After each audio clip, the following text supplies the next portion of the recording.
Sveiki atvykę į klausimų atsakymų sesiją ir šiandien atsakysiu savo prenumeratoriam ir ne tik į jūsų užduotus man klausimus per paskutinę savaitę. Tik tai tiek, kad dabar filmuoju šitą Q&A trečiadienį, dėl to, kad savaitgalį laukia pakankamai ilga virš paros laiko kelionė ir nespėsiu padaryti visko šiai dienai, ta prasme, daug atsakyti, tai už visą savaitę, bet tada sekantis Q&As bus šiek tiek galbūt ilgesnis arba tiesiog daugiau dėmesio skirsiu prenumeratorių klausimam. Tai dabar, vėlgi, tie, kas pirmą kartą užsuko į kanalą, tai jis yra apie finansus, investavimą ir esu Aleksandras, žmogus, kuris viešai dalinasi savo pasyvių pajamų kelionę ir šitas portfelis generuoja daugiau negu 2 vidutinę Lietuvos algą po mokesčių ir jeigu jūs norite, jūs galite visiškai nemokamai po tą portfelį pasižvalgyti. Nuoroda yra apačioje. Vienintelis dalykas, ką jums reikia atsidaryti, tai yra investicinė sąskaita, tam, kad jūs matytumėt mano investicinę sąskaitą, ne su savo investicinė sąskaita. Ir šitoje vietoje, kai jūs užsiprenumeruojat portfelį, jūsų paprašys prisijungti dar kartą, tai jūs prisijungiat prie savo sąskaitos ir dar kartą paspaudžiat ant nuorodos. Šiai dienai portfelį prenumeruoja beveik 3000 žmonių, na, o YouTube'ai turim beveik 17 000 prenumeratorių. Tai šitoje vietoje tiek ir keliaujam į klausimų atsakymų sesiją, tai ką jūs palikot. Gerai, tai parašyta, neina sekti nieko, išmeta prisijungimą lango, prisijungimus, asmeninį portfolio atidaro. Tai demoksai šitoje vietoje 3000 žmonių pavyko, aš net neabejoju, kad ir tau pavyks, ką tik pasakiau, kaip tą padaryti, tai jeigu išmeta ir prašo dar kartą prisijungi ir valio.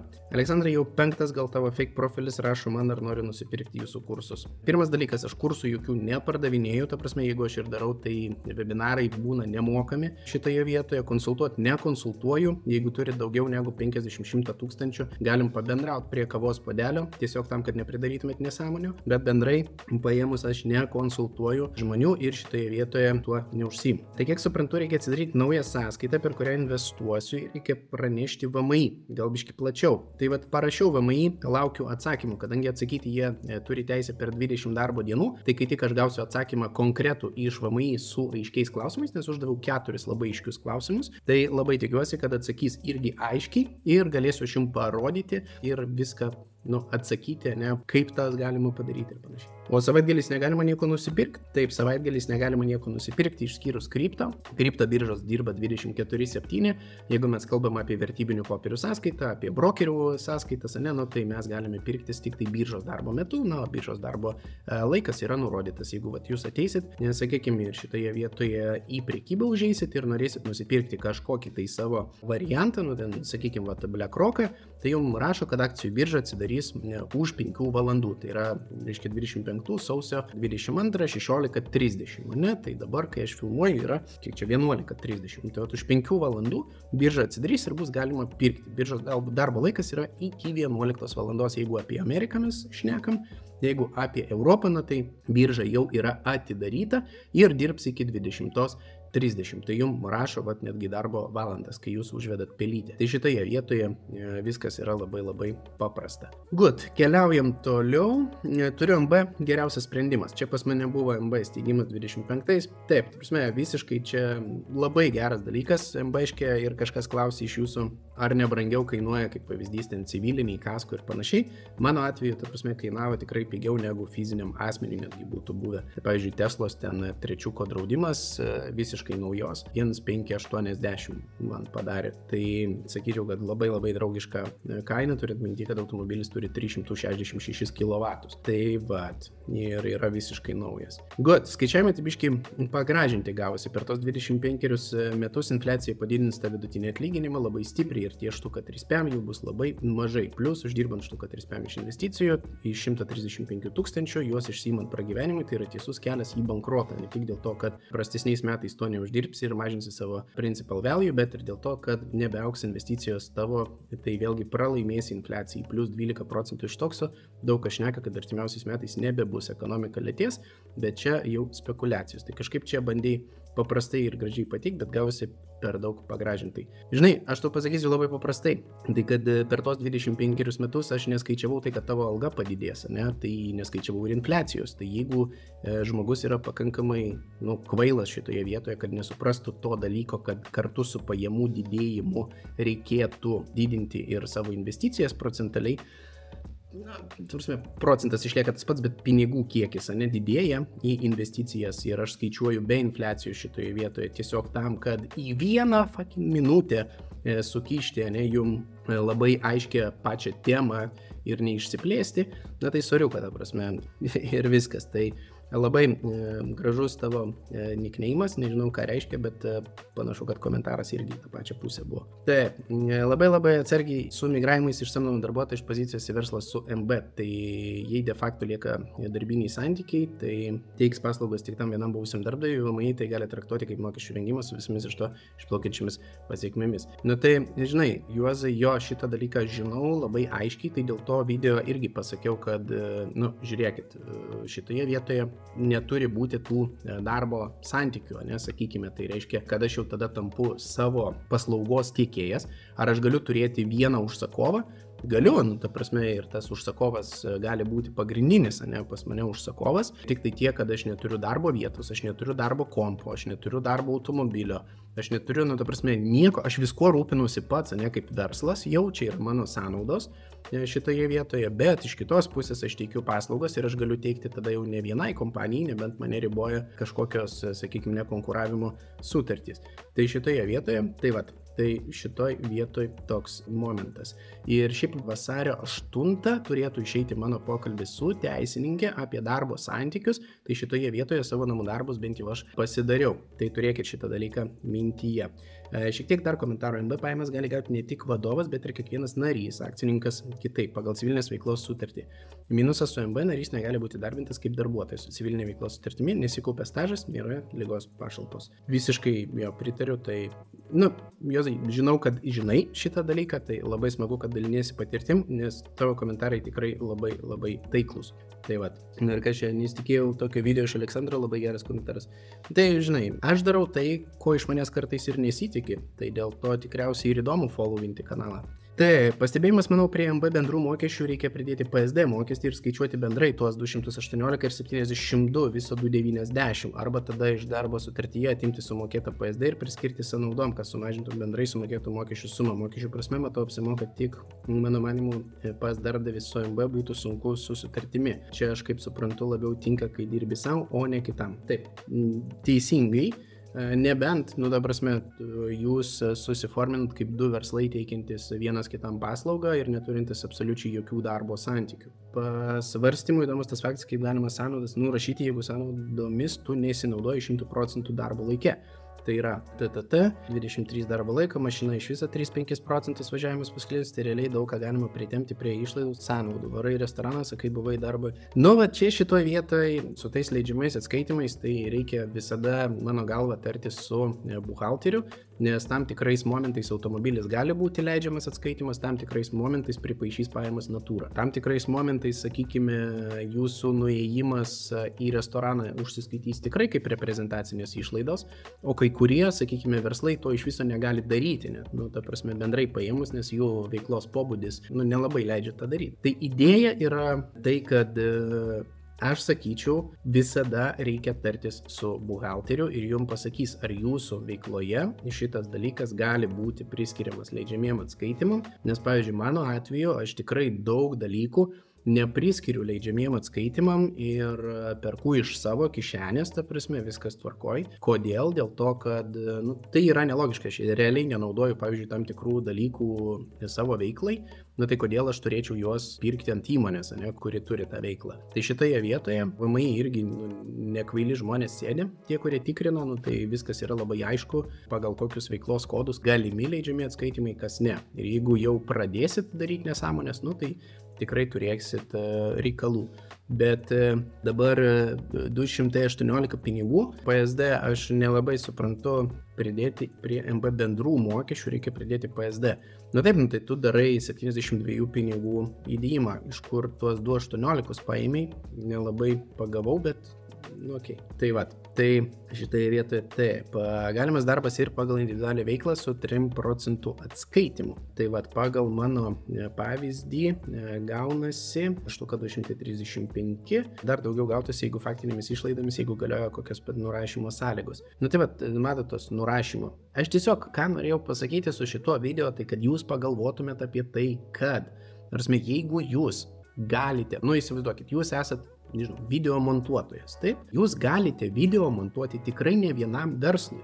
Ne, kaip pavyzdys. Jeigu jūs samdo pagal darbo sutartį, tai, aš iš karto eičiau su savo MB-ške, įsteigčiau savo MB, aš teikčiau paslaugas video montavimo tikrai ne vienam verslui. Galbūt pradėčiau nuo vieno verslo, ne, bet ilguoju laikotarpiu aš norėčiau, kad visa tai plėstųsi. Ir šitoje vietoje aš tą daryčiau, ne, tai kodėl ne? Jeigu jūs esat, kaip pavyzdys, nežinau, jeigu jūs esat automechanikas, taip, tai jūs galite turėti individualią veiklą, jūs galite samdyti verslas, ten, sakykime, už valandinius įkainius. Jūs galite būti MB, irgi vadovas narys, ir MB teikia automobilių remonto paslaugas, bet vėlgi jinai gali teikti tas paslaugas ne vienam verslui ir dirbti su ne vienu verslu šitoje vietoje. Tai tokiu būdu tikrai galima rasti būdų, kaip savo veiklą įforminti tvarkingai. Aš čia nekalbu apie, davai nurašau viską. Ne,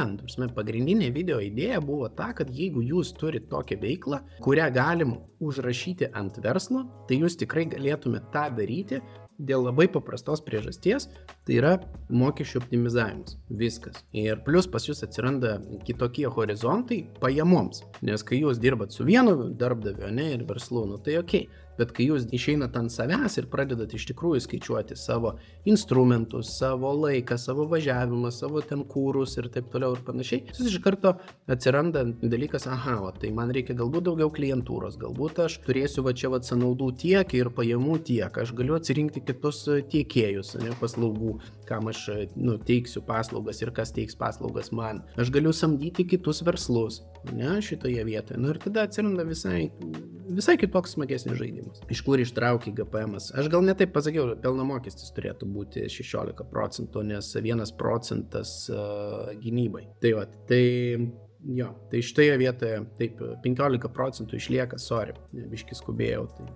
Dėkui už video klausimą. Su mokesčiais VMI, kaip steikingą darai ir gauni pajamas, kaip jas traktuoja VMI ir kol neparduodi aktyvą, tol nemoki nieko. Su steikingu yra labai paprastai, lygiai taip pat kaip ir su bet kokia kriptovaliuta, tai VMI įstatymė aš jau ne vieną kartą rodęs su tą VMI įstatymą apie kriptovaliutas, kur iki 2,5 tūkstančio jūs galite nedeklaruoti. Ir steikingas yra kripto pajamos, kurios galima nedeklaruoti iki 2,5 tūkstančio. Virš 2,5 tūkstančio tiesiog pinigais, jeigu jūs užsifiksavo tą pelną ir turit jį pas save, jeigu jis nerealizuotas, tai viskas ok, bet jeigu jis yra realizuotas pelnas, tai reiškia jūs užsifiksavot, parsidavėt, išsikeitėt, sakykime, kripto į eurus arba dolerius. Tai viskas, virš 2,5 tūkstančio įsikikimina 15% tarifas ir jūs turėtumėt sumokėti už tai. Tai toks ir tas niuansas. Liuks, prašom. Good. Kaip jums šiandien veikia Freedom platforma? Užsikrauna ir server internal error. Kas čia per bairį, niekam net pasiskus negali, nes neveikia pagalba. Atsidarius Freedom puslapį, tai reikia perskaityti, juk aiškiai parašyta priežiūra, atsiprašome už nepatogumus. Kodėl dar kyla klausimas, kaip jums šiandien veikia? Bet to klausimas, matau, prieš 2 dienas buvo užduotas, tai reiškia buvo sekmadienis. Tai šitoje vietoje sekmadienį biržos nedirba, dauguma brokerių daro atnaujinimus, tame tarpe ir tas pats Freedomas. Tai šitoje vietoje nieko nėra nuostabaus, yra ne vienas savaitgalis, kaip pavyzdžiui aš prie savo IBKR negaliu prisijungti, ne? Tai all good. Labas, žiūri šitą video 25 metais, ar viskas liko taip pat, ar yra pasikeitimų, ką reikėtų žinoti, ačiū už atsakymą. Manau, kad niekas nepasikeitė, principai yra tie patys, kas susijęs su ledgeriu, vienintelis niuansas tikriausiai Bitcoino kaina pasikeitė. Ir kitas momentas, studija pasikeitė pas mane, ne? Tai dar vienas momentas, aš nieko nedariau su, naujų ledgerių nepirkau 25 metais, dėl to nežinau, ar kažkas ten iš esmės pasikeitė, bet manau, kad praeisit per procesą lygiai taip pat, jisai nesikeičia, pats principas nesikeičia šaltosios piniginės. Ok, persivedu lemą į banką, jiem paskambinęs toliau sumokėti mokesčius už tai ir nebus problemų su VMI, kad spekuliuodavau su kripto, neatsidaręs individualios veiklos, jeigu tiesiog žmogus dirbantis valdišką darbą plus spekuliuoja su kripto.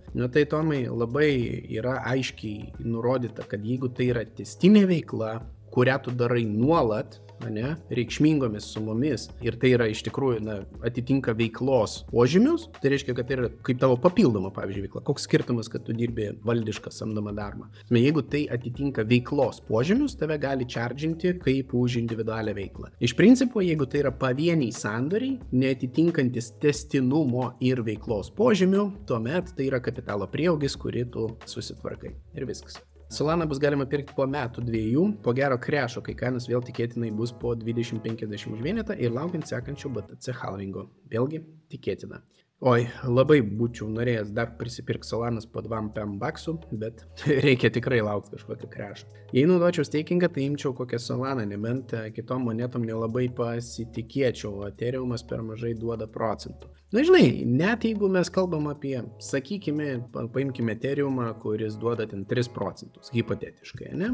Tai mes jo nusiperkam, kad ir ten 10 vienetų, ne? Šiai dienai jisai kainuoja po 3000, tai va už 30 000. Atrodo, kas tie 3%. Bet jeigu mes, sakykime, steikinam šitą monetą visą akumuliacijos laikotarpį, tai reiškia ne tik per bullruną, ne, bet mes steikinam ją visą akumuliacijos laikotarpį ir, sakykime, per 3 metus mums sukapsi nuo tų 30 000, ne, tie patys, kiek čia dabar, po 3%, tai reiškia po 900, man atrodo, tai 30 000 kart 0,03. Jo, po 900, tai kart 3 mums sukapsi 2700 per tuos 3 metus, ne? Ir Etheris staiga pakyla vertėje, paimkime per bullruną dar kart 3.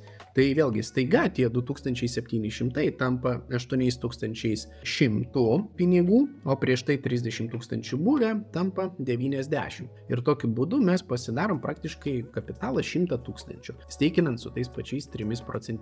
Tai realiai tie 3%, taip sakant, jie patenka, jeigu 8,1 dalinam iš 30 000, nuo initial mūsų investmento jie patampa 27% bendrai prieaugiu. Tai padaryti 30% steikinant su minimaliom sumom yra nuostabu, man atrodo, su minimaliais procentais. Kaip su steikingu apmokestinimu, kai yra įgaunamas turtas tiesiog už laikymą, ar tiesiog bus 100% nuo atlygio apmokestinimas tuo 15%, o pirktos kripto bus pardavimo kaina, pirkimo kaina, minus pirkimo kaina x0,15. Visiškai teisingai.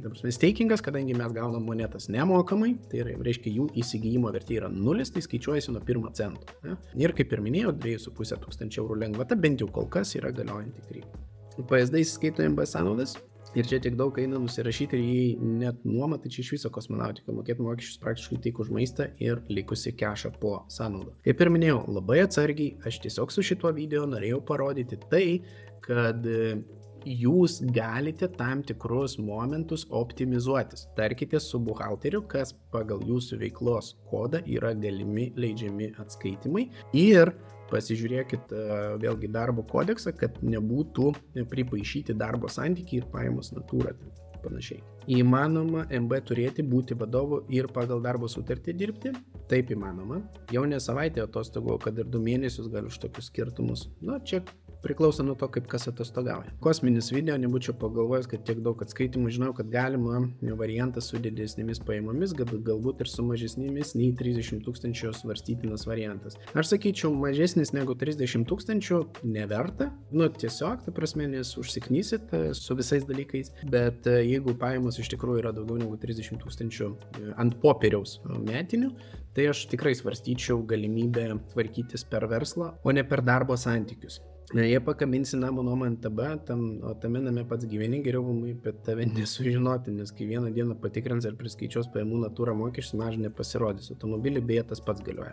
Žinau šitos dalykus. Daug kas iš to juokiasi, kas nėra susidūręs, bet kas papuolė, pakartot nebenori. Žinau, tai šitoje vietoje dėl to ir sakau, pasitarkit su savo buhalteriu, nes, pavyzdžiui, mano buhalterė nelabai padėdavo anksčiau, ne šitoje vietoje, bet susiradau dabar žmogų, kuris mane gali normaliai konsultuoti tam tikrais momentais ir tikrai jaučiu, kad nemažai klaidų padariau, tai jas ištaisysim ir tada vėliau, sakykime, neturėsiu šitų dalykų. Bet, žodžiu, jeigu norit, galit darytis, tik tai labai svarbu atsirinkti dar ir buhalterį. O kaip infliacija? Tai Egidijau, infliacija visada yra, niekur jinai nedingsta. Šitoje vietoje, jeigu tu nedidini savo investuojamų pinigų proporcingai per tiek, per kiek nuvertėjo pinigai, tarkime, investicijų sumą, kiekvienas žmogus turėjo padidinti apie 20% 2022 metais, kai buvo infliacija milžiniška. Na, ar padidino? Ne. Tai šitoje vietoje nereikia verkti, kad infliacija neatstoja mums dalykų. Ne? Nu, sorry, kad taip kalbu, bet tas žodis per E raidę mane trigerina. Ta prasme, aš iš rusakalbių šeimos, bet žinau, kad jisai per minkštumo ženklą ir A rašosi. Labas, Aleksandrai, gal esi išsiaiškinęs dėl investicinės sąskaitos, ar atitinka kriterijus? Tai kriterijus tai atitiks, čia faktas, tik tai klausimas, dabar laukiu daug atsakymų iš pačio VMI. Tai šitoje vietoje bus daug detaliau ir tikrai oficialiai, o ne mano blevyzgos, nes aš labai mėgstu faktus, bet ne nuomonę. Šitoje vietoje nuomonę galiu dalintis, bet faktai kalba tiesiog už save ir kas liečia įstatymus, lygiai taip pat kaip su MBŠkėm visom, lygiai taip pat kaip su viskuo. Šitoje vietoje. Kaip manai, ar vienos kompanijos įtraukimas į daugelį indeksų yra gerai ar blogai? Aš manau, kad nei gerai, nei blogai. Įtraukia į indeksus, valio, ta prasme, akcijų pirkimo spaudimas yra iš fondų, bet lygiai taip pat, kai fondai bandys perbalansuoti, tam tikrais momentais bus tiesiog krytis pačioje akcijoje, jeigu bus pardavimo spaudimas. Taip, indeksai išties yra prastai diversifikuoti, nepaisant kompanijų kiekio, todėl išties jo kilimas ir kritimas yra sąlygojamas pagrindinė keletų kompanijų. Manau, geriau rinktis equal weight fondus. Tai išties equal weight fondai gali visiškai kitokius rezultatus turėti, nepriklausomai nuo to, kad jų sandara, bendrai paėmus, yra ta pati kaip ir pagrindinio indekso, tik tai proporcijos yra skirtingos. Čia yra tas pats, kaip jeigu, sakykime, įsivaizduokime, mes turime patiekalą ir prieskonius ant jo, kurie yra dalis to patiekalo, ir S&P 500 ir yra tas pagrindinis patiekalas iš ingredientų plus prieskoniai, equal weight fondai, tas pats S&P 500, tai jau jisai būtų, kad visi ingredientai yra vienodomis dalimis. Tai įsivaizduokite, jeigu mes pipirų įdėtume lygiai tą patį kiekį, kaip ir pavyzdžiui, grikių. Tai įsivaizduojat proporciją. Tai šitoje vietoje nuo proporcijos labai daug kas priklauso. Šiaip esi labai mažai kalbėjęs apie Dow Jones, ar jis nevertas dėmesio. Nežinau, man jisai nedaro kažkokios, nežinau, gal ir pakalbėsiu. Man jis neįdomus, tiesiog galiu tiek pasakyti. Esu girdėjęs, kad čips mažina Taivano silicio skydą, kas didina karą su Kinija riziką. Taip, Trumpas yra suinteresuotas, kad Kinai su Taivanu susipyktų, tada viskas liktų Amerikoje. Tai aš manau, kad netiesioginiai įstatymai gali tam daryti įtaką. Atrodo, kad jei bumas toliau tvarkingai perauginėja į burbulą. Taip.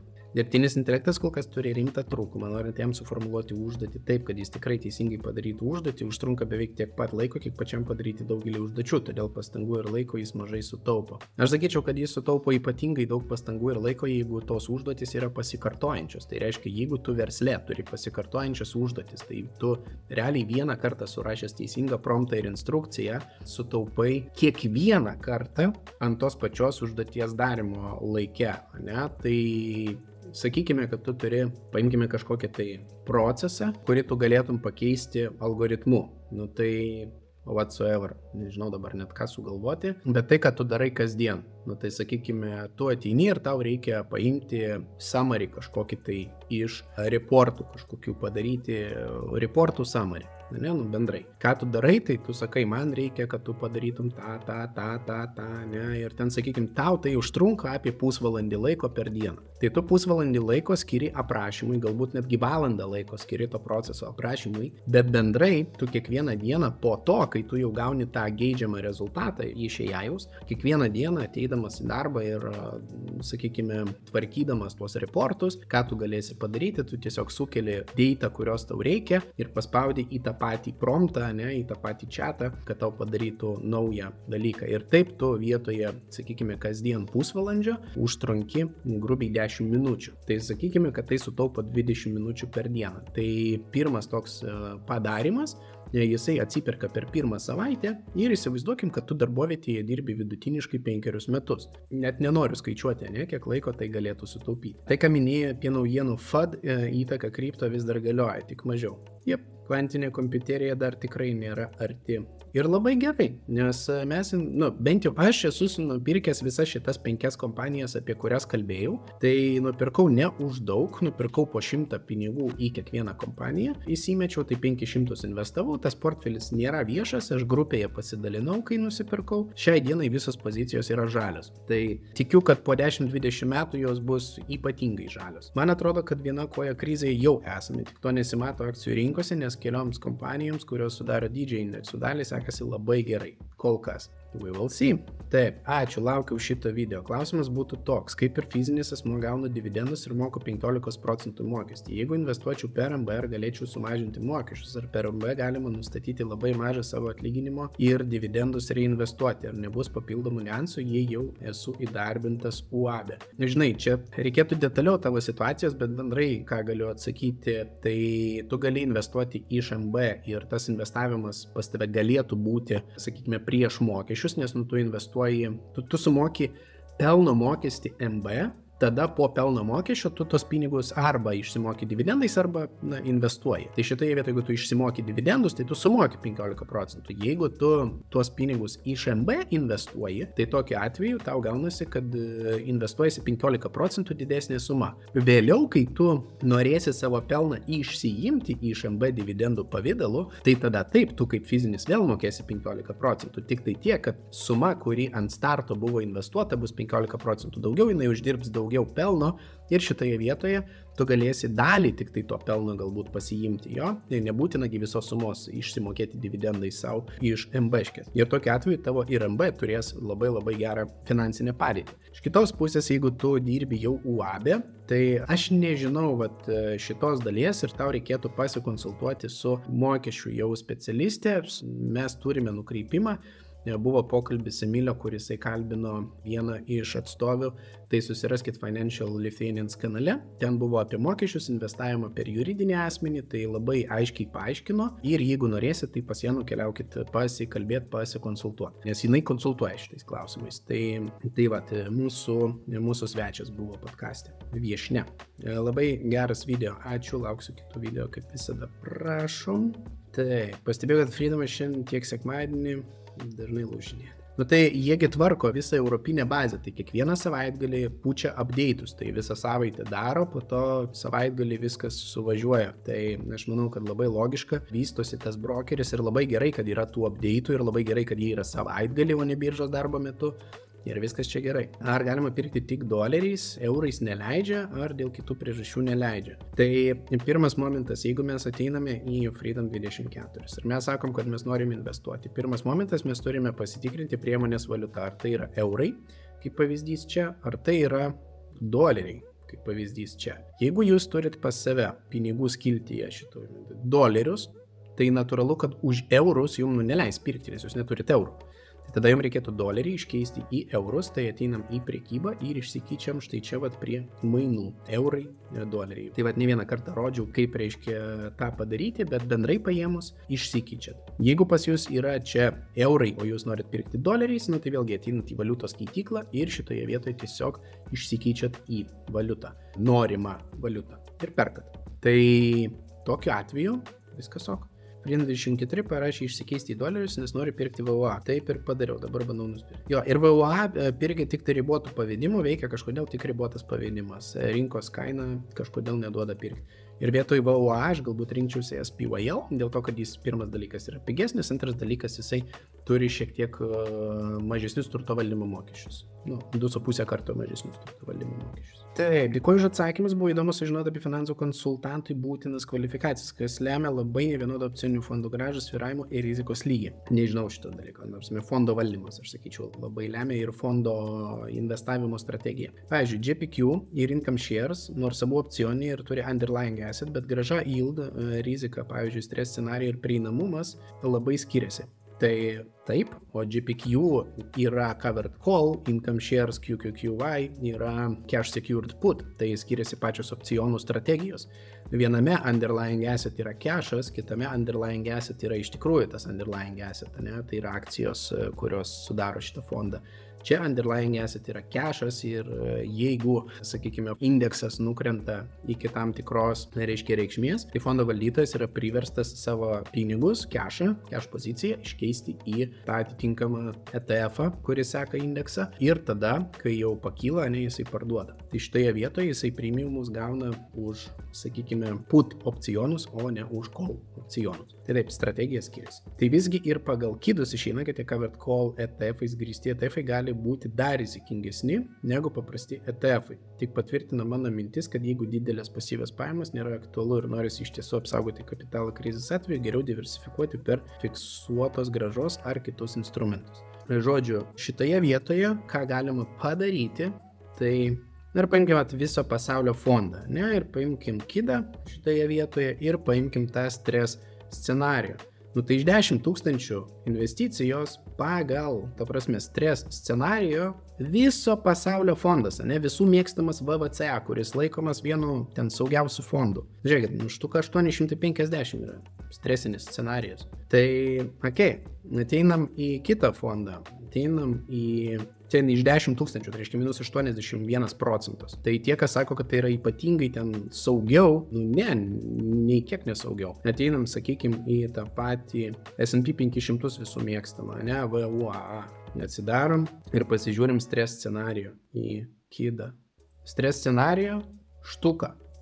Minimal, ne? Minus 90%. Tai per kurią vietą S&P 500 yra saugesnis negu covered call ETF-as, tas pats QYLD. Ateinam, pasižiūrim stres scenarijų.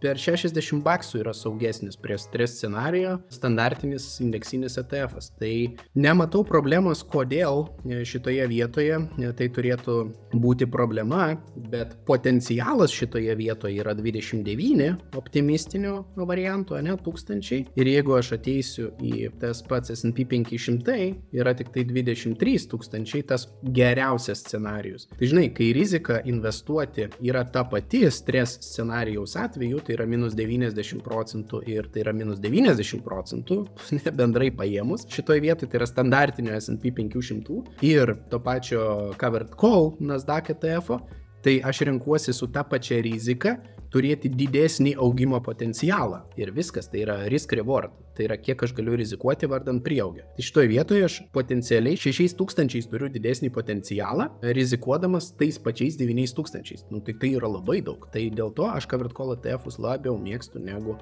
standartinį indeksą. Tai tikiuosi atsakiau į šitą dalį ir gavau iš Indemo laišką, kad galima sutaupyti 5% mokesčių. Tam reikia gauti kažkokį dokumentą iš VMI, bet dokumentai turi būti minimum Latvijai ir 25 mokestiniai metai. Spėju visi tokį gavo, jeigu turėtume daugiau info šiuo klausimu, būtų labai įdomu išgirsti. Dar kol kas nežinau, bet reikėtų jo tokį gauti, nes pas mane ten investuota ir aš tikrai turėsiu iš ten pajamų 25 metais. Taip, turiu klausimų, užsiregistravau per draugą Nordą Freedom ir gavau akcijų už beveik $100 ir galiu iš karto parduoti. Kiek bandžiau parduoti, net už mažesnę kainą nenuperka niekas. Kodėl? Tai jeigu buvo savaitgalis, that's fine, jeigu nedirbo birža, that's fine. Bet tikslas šitoje vietoje ne tiesiog užsiregistruoti ir gauti dovanų ir išsikešinti iš karto, bet tikslas yra, jeigu jau gavot dovanų, tai aš, pavyzdžiui, savo dovanotas akcijas laikau tiesiog atskiroje sąskaitoje, kur pas mane ten yra štuka 300 pinigų. Tai čia yra pridovanotos akcijos pagrinde. Tenai sukrautos ir dar porą pozicijų, kurias nusipirkęs už kelius šimtus pratestavimui. Tai tokie reikaliukai.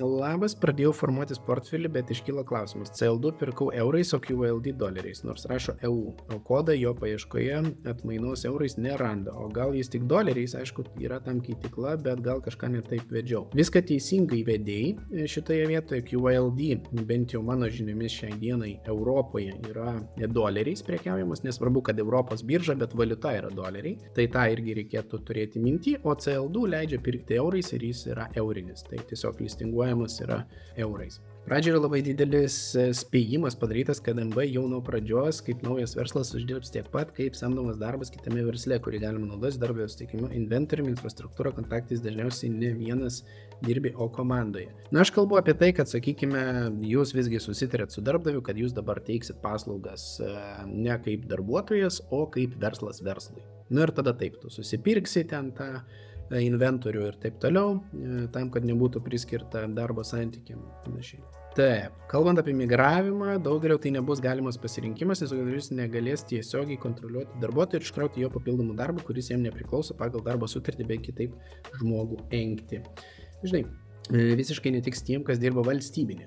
Tai taip, tai šitoje vietoje visiškai pritariu ir yra darbdavių, kurie yra pasiruošę tą daryti, yra darbdavių, kurie nepasiruošę tą daryti. Tai šitoje vietoje tiesiog yra dėrybų klausimas, tam tikrais momentais įstatymas neleis to daryti, kaip pavyzdžiui su valstybiniu sektoriu. Bendrai buvo įdomu, nors toli gražu ne visiems tinkama. Būtų įdomu panašus video apie MB ir UAB skirtumus. Pas mus FL kanale Elvyra padarė grojaraštį apie mokesčius, jame yra daug medžiagos apie įvairius MB mokestinius niuansus bei kitas veiklos formas. Tai būtinai pasižiūrėkit tą grojaraštį, ten tikrai labai smagu. Taip, dėl JAV ETF įsigijimas, tai spėjau, kad leidžia pirkti tik tos, kur jau turėjai prieš pasikeičiant įstatymui, nes ir man leido vėl pirkti, prieš porą savaičių kažkur nusipirkau vėl. Aš manau, kad jo, tai kas jau registruota mūsų vardu, tiesiog yra registruota mūsų vardu ir tai dar kartą patvirtina tai, kad turtas yra registruotas mūsų vardu. Tas yra labai svarbu. Tai va, naujiem, taip, profesionalaus investuotojo statusas nuo $500 000 ir 200 000 apyvartos sandoriuose per paskutinius 12 mėnesių. Taip, mano portfelis yra tada labai mažas, bet aš ir pradėjau tik prieš 6 mėnesius. Ne, prieš 6 mėnesius pradėjai investuoti ir galvoji, kad bus jau portfelis 5 metinių atlyginimų. Žinai, reikės lūktelti bent jau irgi kokius 5 metus. Investuoju po 250 per mėnesį ir investuoju dividendus. Super, tai žiūrėk, tai tu labai lengvai gali pasiskaičiuoti dabar, kada tu pasieksi 5 metinius atlyginimus, kada pasieksi 10, 15, 20 ir panašiai. Pagal pelningumą numatoma. Tai va, valio. Aš by the way irgi galvojau, kad mano portfelis yra didelis, bet paskaičiau, kad vidutinis. Tai va, bendrai, ne tas, kuris viešas šitas, tai aš skaičiau bendrai savo visą tą portfelį. Jeigu šitas, tai čia yra bendrai paėmus mažas. Tai puikus turinys, Aleksandrai, ačiū. Daugiau tokių apie emocijas ir pinigų valdymą. Dabartinėje situacijoje jau esu 3,5 metinių atlyginimų kelyje, vis dar nepatyriau rimtos krizės ir nežinau, kaip emocijos bus tada. Tai labai džiaugiuosi, kad patiko ir emocijos per krizę dažniausiai visą įdirbį nuvaro į kapus. Tai šitoje vietoje, kad taip nebūtų, tai tiesiog labai atsakingai valdykit savo emocijas, ypač krizinių laikotarpių. Ir tokia bendruomenė, kaip mūsų, jo labiau, kad jeigu bus krizė, jūs tikrai užmėtysit mane pomidorais. Dauguma, ta prasme, pasipils komentarai, kad čia buvo skemas, kad aš kažkam sakiau pirkti, kad aš sakiau investuoti aukščiausiam rinkos taške ir nereikėjo investuoti. Tikrai šitų komentarų, po to dar gal kas nors apie mane padarys video, kur Aleksandrai, taigi tu prasme, ten tu sakei tą daryti, tu ten nekompetitingas, bla bla bla. Lauksiu šitų žinučių, esu pasiruošęs šitam ir žinau, kad pusė čia vos ne tų sekėjų tikrai iš karto, kai tik pasipils kraujas gatvėse, tai šitoje vietoje raudona rinka bus, tai tikrai mes tuos investavimus ir sakys, kad čia yra skemas ir aš tik savo užsidirbau ir toliau užsidirbu ir pritraukinėjau čia kapitalą, ką nors, žodžiu. Šitų bus, galiu garantuoti, galiu pasirašyti po šitais žodžiais, kad tikrai tai bus. Bet tie, kas bus bendruomenėje ir išbus ir padarys protingus sprendimus, tai krizė tikrai garantuoju, kad atneš daug daugiau galimybių negu nuostolių, jeigu darysit viską teisingai. Taip, sakyčiau, 300 000 prenumeratorių finansų kanalas yra maks, kad būtų galima pasiekti 16 ir taip jau labai solidus rezultatas. Žinai, aš sakyčiau, apie 30 yra realu, prasme pasiekti. Daugiau, man atrodo, Lietuvos rinkai būtų sunku. 30 štukų tai būtų 1% nuo Lietuvos populiacijos. Dabar bendrai paėmus, kiek lietuvių išsibarstė. Nuo lietuvių, gal sakykime, populiacijos, ne Lietuvos, nes Lietuvoje biškai mažiau gyvena. Bet bendrai paėmus nuo lietuviškai kalbančių žmonių, tai būtų apie 1%, kas mano galva ir yra labai logiškas rezultatas. 1,5 galbūt procento maks. Kam būtų įdomus tas investavimas, nes ir pasaulinė statistika sako, kad plus minus tiek žmonių ir domisi. Jeigu mes paimtume dar dirbančių žmonių procentą, tai tada tas 1% lietuviškai šnekančių gaunasi, kad bendrai ten dirbančių yra apie pusę, tai taip patampa 2%. Tai va 2% ir įdomus tas turinys, ir valio ir labai džiaugiuosi, kad taip yra. Pagal grafiką Nasdaq atrodo tas pats, kas kaupti kešą sąskaitoje. Jo, čia kai palyginam šitą svertinius fondus, tai atrodo tas pats, kas kaupi sąskaitoj, nors čia yra Nasdaq indeksas, o čia yra trigubos sverto indeksas. Tai šitoje vietoje tiesiog pasidarykit savo analizę. Taip, svertiniai ETF iš tikrųjų yra skirti ten vienos dienos laikymui, didžiąją dalim, bet mano galva jie gali būti labai pelningas variantas ir aš pats juos laikau, Ir bent jau pas mane portfelyje dabar svertinis ETF-as, jisai sėdi, trigubo sverto ETF-as, jisai sėdi 30% pliusę nuo rugpjūčio mėnesį. Nu, tai vad skaičiuokit, 6 mėnesiai 30% pliuso fiksuočiau, jeigu uždaryčiau dabar šiai dienai poziciją. Gerai ar gerai?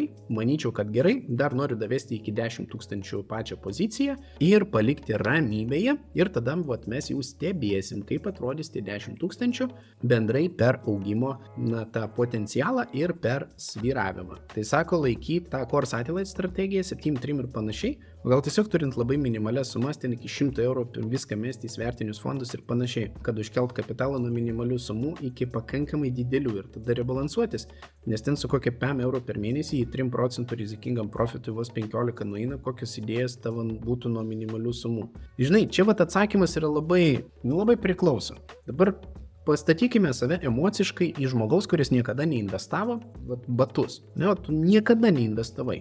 Ir tau sako, žiūrėk, tu gali iš tikrųjų po 100 eurų pradėti investuoti ir susikraut po 30-35% per metus pelno. Bet žinai, tu rizikuoji sudeginti apie 8-9% kapitalo, jeigu tu pasiduosi emocijai ir parduosi netinkamų laikų. Rašytumėsi ant tokios sutarties. Aš sakyčiau, kad žmogus, kuris niekada neinvestavo, niekada nepriimtų ant tiek drastiško sprendimo. Visų pirma, žmogus, kuris nori pradėti investuoti, ko jisai nori? Jisai nori pamatyti rezultatą pakankamai greitai, kad tai veikia ir suprasti, kad jo pinigai niekur nedings. Tai šitoje vietoje svertinis daiktas dažniausiai netinka. Kodėl? Nes žmogus gali pamatyti labai greitai rezultatą, kad viskas veikia, tai yra per pusmetį, kad ir per porą mėnesių galima pamatyti. Bet tą rezultatą jis gali pamatyti labai prastą šitoje vietoje. Ir sakykime, pats indeksas arba pats indeksinis fondas arba tas core dalis, jinai jeigu ir pasviruos, tai žmogui nesukels tokios panikos. Nes įsivaizduok, įsinešiai per pusę metų 600 pinigų, o ten pas tave liko nei daug nei mažai 80. Kaip jautiesi, jeigu tau dar Aleksandras per YouTube pasakys, kur investuoti, tu, man atrodo, tą ekraną arba sudaužysi, arba kiaušiniais užmėtysi, arba užblokuosi nafig ir viską. Tai šitoje vietoje, iš emocijų pusės, jeigu tu esi pakankamai edukuotas ir tu darai jau nebe pirmą portfelį, sakykime, ir tu turėsi susikrovęs ten pensijai ir panašiai, tada taip. Tada tu tikrai jau puikiai supranti, ką darai, ir tu tiesiog varai po 100 pinigų į svertinį fondą, no matter what, taip sakant, po 3-4 vienetus perkiesi, to pačio CL2 pavyzdžiui, ir varai ir turi įspūdingą rezultatą per 10-15 metų. Paprastas žmogus, kuris niekada to nedarė, po pirmo susviravimo į apačią gali padaryti sprendimą iš viso neinvestuoti gyvenime ir tai bus blogiausias sprendimas ever. Ir, sakykime, mano paskatinimas tą daryti bus irgi daugiau žalos negu naudos. Tai šitoje vietoje, man atrodo, kad yra du tipai žmonių. Vieni, kurie iš tikrųjų supranta ir jau pribrendę prie to svyravimo ir žino, kad valio važiuojam. Kiti yra tie, kam reikia to labai aiškaus potencialaus pelno potencialo ir tada tinka covered call tie patys ETF-ai, nes jie svyruoja mažiau. Tai ir dividendus išmoka, tai pamato, kad veikia, pamato, kad moka ir tada netai baisu įdarbinti ir kitas pinigų sumas. Tai šitoje vietoje labai priklauso nuo žmogaus tipo ir negalėčiau išskirti, kad čia yra geriausias variantas, sakykime. Bet ar tai yra efektyviausias ir greičiausias man žinomas šiai dienai būdas? Taip. Gal kas jau iš čia esančių gavo dokumentą iš mumi, kad esi Lietuvos Respublikos mokesčių rezidentas ir kad atitinkamų mokestinio laikotarpio esate apmokestintas Lietuvoje. Atkreipkite dėmesį į tai, kad dokumentas turi būti minima ir Latvija. Čia dėl indemo dalies. Tai dar aš negavau, bet reikės parašyti dar ir dėl šito. Tai tiek, reiškia, žinučių iš prenumeratorių ir dar turim 10 minučių, šiaip labai daug prisikaupė klausimų, ir dar turim 10 minučių atsakyti į žmonių, kurie neprenumeruoja kanalo. Taip, ačiū už gerą video, daugiau tokių, prašom. Taip, Aleksandrai, gal ir durnas klausimas, kas būna, kai bankrutuoja pats ETF leidėjas, kaip pavyzdžiui, Shares, Vanguardas, kaip tada su vertybiniais popieriais būna? ar viskas dingsta. Tai ne, tai tiesiog vertybiniai popieriai, taigi nėra fondo balanse. Tai šitoje vietoje, jeigu valdytojas bankrutuoja, tai du variantai. Arba parduodami fondo vienetai, grąžinami pinigai, arba tiesiog perima valdymą kitas fondo valdytojas, pasikeičia pavadinimas, tikeris, bet turtas niekur nedingo. Taip, Aleksandrai, kodėl nepildai Konija MZI pozicijų? Jos yra gerokai pigesnis nei tavo įsigijimo vidurkis. Dyvai super aukšti.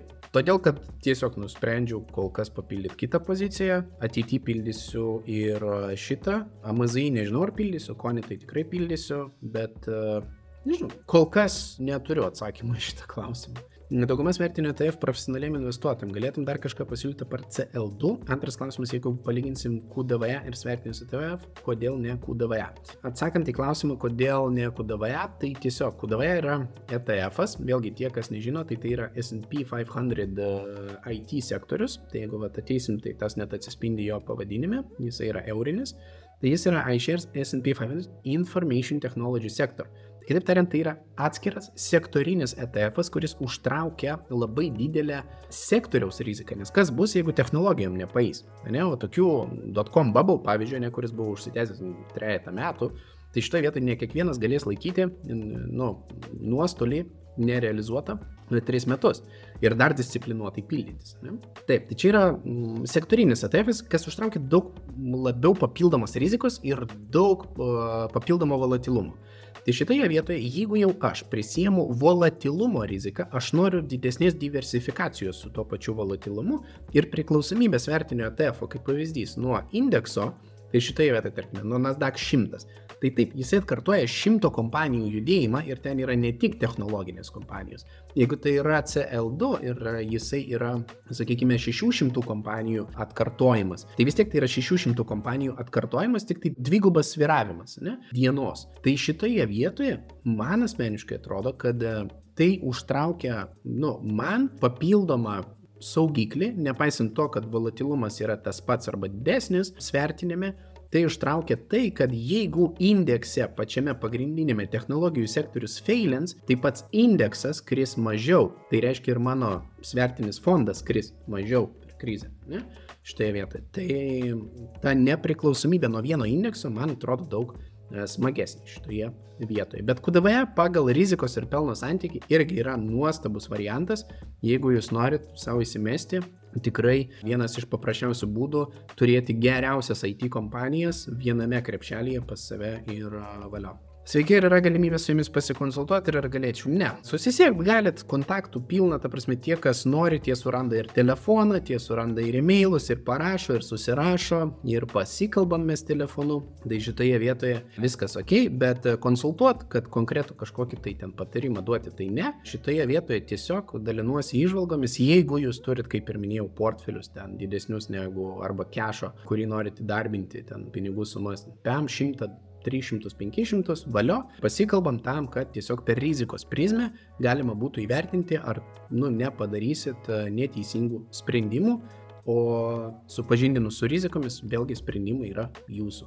Tai va, klausimas, jei aš pradedu investuoti nuo 100 PM, į ką, kaip geriausiai investuoti?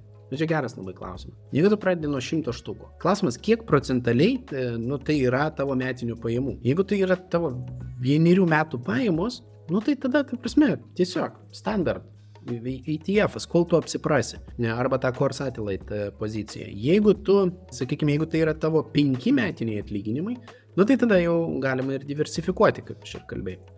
Tai šitą vietą principas nesikeičia. Klausimas, kiek tas 100 štukų yra, ar tai yra tavo 1 metai pajamų, ar tai yra 2 metai tavo pajamų ir panašiai. Pasidinau su kolegė, sakė, tai galima ir duonos nepirkti ir uždirbti 100K, bet be iPhone neišgyventų. Žinai, kiek žmonių, tiek nuomonių. Nužudė mane šitas palyginimas. Jo, lobsteriai Titanic'e, kurie neturėjo visiškai šansų išgyventi, bet pavyko. Taip, liuksas, dėkui už video, prašom. Pažiūrėjau, tai sunkiai ir ilgai trunka tie jų procesai. Dažnai, kaip ir rašo nuo 18 iki 24 mėnesių. Kaip ir gut, neinvestuosiu. Tai žinai, kiekvienas sprendimas yra kiekvienas sprendimas. Ačiū, video patiko, prašom. Taip, dėkui už video, prašom, super. Taip, Mintis gera, nespaust procentus, o geriau uždirbti darbe papildomai. Taip ir darau. Tik įdomu, jei atlygis bus juodais pinigais, VMI nekils klausimų, iš kur per metus kokius 10K gavot. Žinai, be abejo kils. Ir čia, čia ir kažkas parašė, kad be abejo kils, plus brokeris gali paprašyti pagrįsti pajamas. Tai taip, tai pirmas momentas, tai kad nėra šitas kanalas apie tai, kaip ten legalizuoti kažką, nes šitas kanalas yra apie tai, kaip galima optimizuoti, kaip galima uždirbti daugiau, pasiekti daugiau. Tai apie tai, jeigu gaunat, ten kešų kažką, tai yra jūsų, taip sakant, problema, kaip ir ką daryti šitoje vietoje. Tai vat, aš siūlyčiau gauti oficialiai, sumokėti mokesčius minimaliai, kiek tą galima padaryti, remiantis Lietuvos Respublikos įstatymais ir mokestinė aplinka, ir viskas. Tai, bet sumokėti reikės. Tai puikus video, prašom. Taip. Sveikas, patiko ir man šitas ETF-as, bet kodėl F24 jo nemato? X-Tracker, pasižiūrim, ateinam į Just ETF. Susirandam į SIN kodą,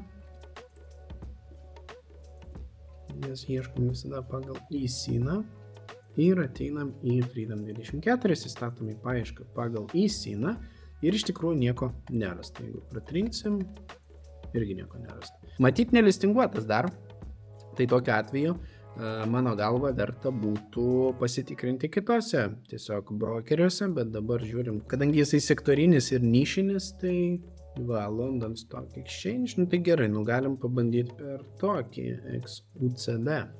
Dar kartais taip veikia, bet labai retas atvejis. Jeigu pagal SIN neradot, tai jau pagal tikerį tikrai nebus. Tai tai idėja yra visada pasitikrinkit šitoje vietoje ir taip, ne visada visi yra, dėl to aš asmeniškai naudoju kelis brokerius visada ir apie tai esu daręs video. Tai just nerandat vieną vienur, surandat kitur, tarkim tai, ko nebus pas kitą brokerį, bus pas Freedomą ir panašiai. Tai kaip suprantu, jei nesi profesionalas, tai jau viskas, jokių high yield, ETF, ETP dividendų ar dar yra kažkokių alternatyvų. Tai aš esu kalbėjęs, kad bent jau man šiai dienai viena iš tokių superinių alternatyvų ir kombinacijų, kuri turėtų veikti, mano galva. Tai yra Bito per Kazakstano biržą, tai vėlgi per Freedom24, jeigu mes ateinam ir susivedam tą patį Bito KZ, tai mes turime jo daiktą, viskas ok, jisai mokas, dividendus patikrinta, yra išmokami ir galima įsigyti ir paprastam vartotojui. Na ir kita dalis tai yra kombinacijoje su QYLD, jisai labai gali gerai nešti mūsų portfelį, turim minty pasyvias pajamas, tai kad kai Bitcoino ciklas yra augantis ir Bito moka tikrai rekordinius dividendus, mes iš tų dividendų ką padarom, perkam tą patį QYLD kaip pavyzdys. Toliau, kai Bito kris ir mes turėsime dividendus iš QYLD, mes iš jo pirksime Bito ir akumuliuosime jį tam, kad tas vėl pakiltų ir mokėtų didelės distribucijas. Tokiu būdu mes turime pakankamai saugų aktyvą, plus rizikingą aktyvą ir turime vidutinę metinę grąžą apie 25% metinių, kas aš manau yra labai geras pasirinkimas. Tai jeigu yra noro, vėlgi nerekomendacija, galite išsibandyti, visos nuorodos yra apačioje, naujai užsiregistravę dar gali gauti iki 20 akcijų dovanų. Ir ką, pelningo investavimo ir iki kitų kartų.